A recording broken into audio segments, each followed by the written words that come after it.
it's a movie. Red carpet, the lights going through me. Anytime I arrive, it's the new me. Real diamonds on my neck, that's groupies. Flashing lights, all these things come to me. Dressed in price, all my rings got weight to it. You feel that? You feel that? Semua kenalin, nama aku Rizky Abdul Jamil dengan NIM 2410252034. Dan aku Abiar Hakim dengan NIM 2410252036. Aku Alwi Nurdin dengan NIM 2410252025. Dari kelas Klinik Tanaman Profesi Tanaman B akan membuat video edukasi terkait dengan hama helopeltis pada tanaman kakao. Yang pertama adalah sejarah dari hama helopeltis. Hama helopeltis merupakan salah satu hama yang tergolong ke dalam ordo Hemiptera dengan famili Miridae yang dikenal dengan kepik penghisap buah. Hama ini banyak ditemukan di kawasan Asia, khususnya Indonesia, India, dan juga Malaysia. Terdapat beberapa spesies penting dari hama helopeltis.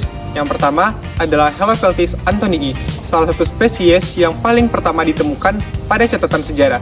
Yang kedua ada Helopeltis teifora, dan yang ketiga ada Helopeltis bradii atau hama yang paling banyak ditemukan di Indonesia. Yang kedua terkait dengan penyebaran dari hama helopeltis terutama di Indonesia. Tercatat di Indonesia pada tahun 1841, ternyata hama helopeltis sudah ada pada zaman kolonial Belanda. Penyebarannya sangat dipengaruhi oleh perpindahan bahan tanaman, intensitas curah hujan yang tinggi, dan juga kelembapan yang sangat tinggi, dan yang terakhir adalah pengendalian hama yang kurang. Penyebaran dari hama helopeltis ini tersebar di beberapa wilayah di Indonesia seperti Sumatera, Jawa, dan juga Sulawesi. Penyebarannya sangat umum terjadi pada perkebunan kakao di Indonesia. Ketiga adalah ledakan dari serangan hama helopeltis. Ledakan dari serangan hama helopeltis sangat sering terjadi apabila kondisi curah hujan yang sangat tinggi, kemudian sanitasi dari perkebunan yang sangat buruk. Pada serangan yang berat, hama helopeltis akan menyebabkan penurunan produksi pada tanaman kakao dan mengurangi hasil produksi di Indonesia. Baiklah, untuk klasifikasi dan identifikasi dari helopeltis ini, helopeltis dari ordo Hemiptera ini termasuk dalam genus Helopeltis dan spesiesnya Helopeltis anthonii. Dengan identifikasi tubuh ramping dan kecil, warna tubuhnya coklat kemerahan hingga hitam, memiliki kaki dan antena yang panjang. Pada bagian punggungnya itu terdapat tonjolan yang seperti jarum dan memiliki alat mulut penghisap dan penusuk.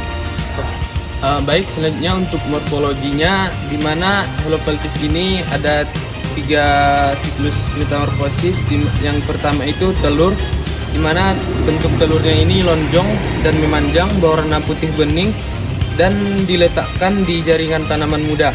Selanjutnya ada nimpa, di mana nimpanya ini ada 4 instar. Nimpanya ini berwarna kuning kehijauan hingga coklat, tidak bersayap dan sangat aktif bergerak. Selanjutnya ada imago atau dewasa dengan panjang tubuh sekitar 6-8 mm, bersayap sempurna dan memiliki kaki yang sangat panjang. Selanjutnya itu untuk cara reproduksi dari Helopeltis ini, di mana Helopeltis ini berkembang biak secara seksual dengan perkawinan antara jantan dan betina. Betinanya ini meletakkan telur pada jaringan tanaman muda kakao, dan seekor betina dapat menghasilkan puluhan telur dalam siklus hidupnya. Baiklah, untuk selanjutnya ada perilaku makan dari Helopeltis ini. Helopeltis merupakan hama penghisap cairan tanaman dan menyerang buah kakao pada bagian buah muda, pucuk, dan tangkai daun dengan menghisap cairan menggunakan alat mulut penusuk penghisapnya, dan bekas tusukannya itu menyebabkan bercak hitam dan buah mengering. Baiklah, untuk selanjutnya itu ada lama hidup dan perkembangan populasi, di mana telurnya ini menetas dalam 6-9 hari, fase nimpanya sekitar 10-15 hari, imagonya hidup sekitar 1-2 bulan, dan populasi ini berkembang cepat pada kondisi lembab dan banyak tanaman kakao yang muda.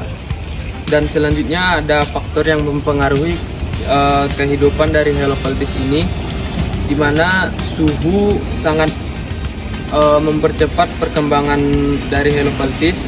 Yang kedua, kelembapan yang tinggi mendukung pertumbuhan populasinya juga, dan ketersediaan makanan di mana banyak buah muda dan pucuk muda yang meningkatkan serangan dari Helopeltis ini. Selanjutnya ada curah hujan, di mana Musim hujan sering meningkatkan populasi dari Helopeltis.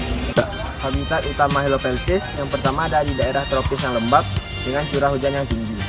Lalu hidup di perkebunan kakao dan perkebunan teh dan juga jambu.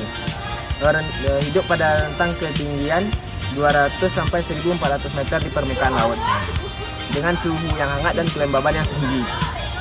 Lalu untuk relung ekologinya herbivora, penghisap cairan tanaman menggunakan mulut tipis stilet, lalu menyerang buah muda, pucuk dan tunas, dan menyebabkan bercak hitam, buah gugur atau mati pucuk, dan memanfaatkan tanaman inang alternatif misalnya mentimun untuk bertahan di luar musim kakao.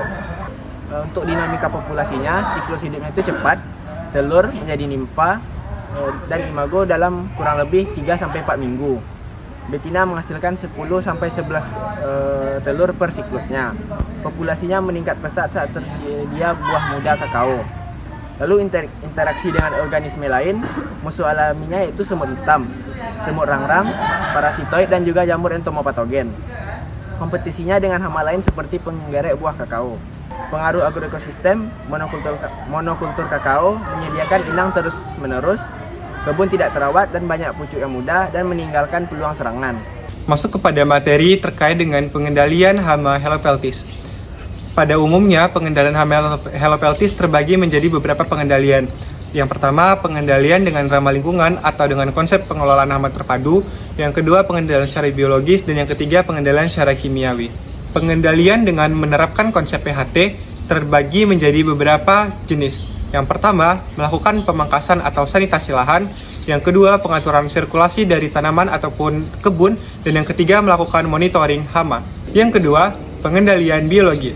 Terdiri dari yang pertama dengan memanfaatkan predator seperti semut hitam, laba-laba, dan juga kepik predator. Yang kedua dengan parasitoid telur. Dan yang terakhir ataupun yang ketiga dengan jamur entomopatogen seperti Beauveria bassiana dan Metarhizium anisopilae. Ketiga dengan melakukan pengendalian kimiawi. Pengendalian kimiawi harus dilakukan apabila populasi dari suatu hama Helopeltis pada pertanaman perkebunan kakao melebihi batas ambang ekonomi, menggunakan insektisida antara lain dipelmetrin dan juga sipermetrin. Penggunaan insektisida harus tepat dosis dan juga tepat sasaran ataupun tepat takaran. Apabila dilakukan secara berlebihan, maka akan dapat menyebabkan resistensi terhadap serangan dari hama Helopeltis.